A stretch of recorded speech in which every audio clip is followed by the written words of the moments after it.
Ça se passe le 10 septembre 1960. Spartacus mène une révolte d'esclaves à Rome. C'est au cinéma et devant la caméra de Stanley Kubrick, 17 pays d'Afrique subsaharienne viennent de déclarer leur indépendance. dont la République centrafricaine. Represent!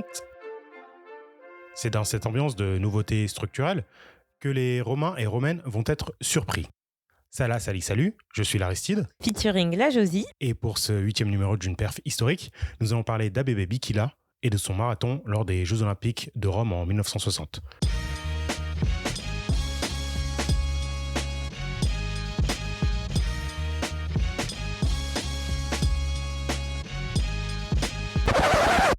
Né le 7 août 1932 à Jato, dans ce qui était l'Empire éthiopien, Abebe Bikila est un athlète éthiopien donc de 28 ans au moment de notre histoire. Il est essentiellement connu pour avoir couru un marathon olympique pieds nus. Du haut de ses 1m75, accompagné de ses 55 kg, il est membre de la garde de l'empereur Haïlé Sélassié. C'est impressionnant, mais j'imagine que ce sera pas le sujet principal de cet épisode. Non. Avant de prolonger l'histoire, il est nécessaire de vous faire un petit historique de ce pays d'Afrique de l'Est. L'Empire éthiopien est la seule nation d'Afrique à n'avoir jamais été victime de cette abomination qu'est la colonisation. Un temps béni, selon Sardou. J'avais plein de serviteurs noirs et 4 filles dans mon lit. Oh non, béni Nicole.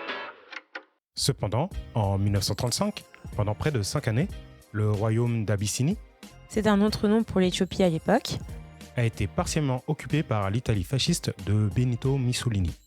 Une résistance nationale acharnée et organisée fera capituler l'occupant et Haïlé Sélassié Ier reprendra son règne. Revenons aux péripéties d'Abebe Bikila. Attends, je crois que tu as oublié de rappeler un truc sur Haïlé Sélassié Ier. Ouais, mais là, on n'a pas trop le temps parce que je dois continuer. Non, mais tu peux juste rappeler que son nom de naissance, c'est Rastafari. Oui, c'est vrai, désolé, mais le podcast dure que 5 minutes. Et la bataille d'Adwa, pas un mot ? Non, car l'heure tourne, mais je vous invite tous et toutes à faire des recherches sur le sujet. Reprenons donc nos péripéties. Abebe Bikila a couru toute sa vie. Et en 1959, ses qualités sont repérées par un membre de la Croix-Rouge, qui deviendra son coach. Un Suédois nommé Oni Niskanen. C'est à la suite du forfait d'un autre athlète que Bikila sera finalement qualifié pour les Jeux Olympiques de 1960.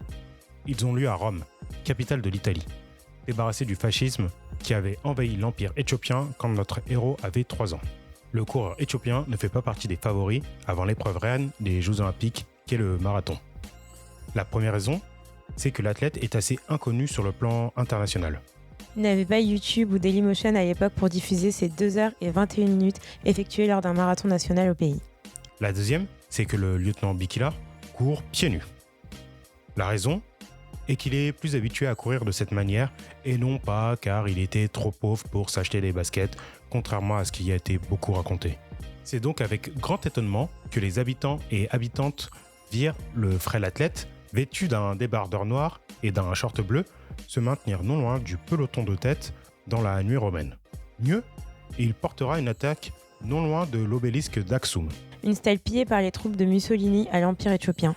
Il finira vainqueur et fut avec cette performance le premier athlète d'Afrique noire médaillé d'or olympique.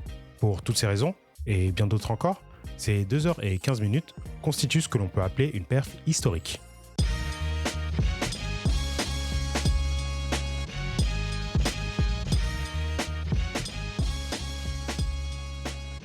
À son retour à Addis Abeba, Capitale de l'Éthiopie. Abebe Bikila sera accueilli en véritable héros. Il faut se rendre compte de la puissance du truc. Le gars a été dominant sur les terres de l'ennemi en arrivant devant l'arc de triomphe de Constantin. C'est le bail là, à côté du Colisée de Rome.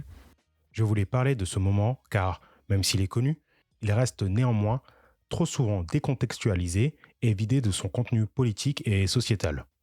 En 1964, il fera le doublé, remportant la victoire lors du marathon au JO de Tokyo, confirmant son statut de légende du sport en étant le premier double médaillé olympique d'or dans cette épreuve.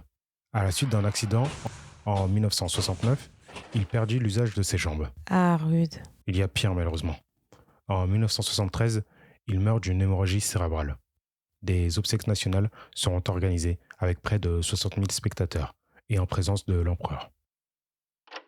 Merci à SLNO pour le générique et José pour la voix.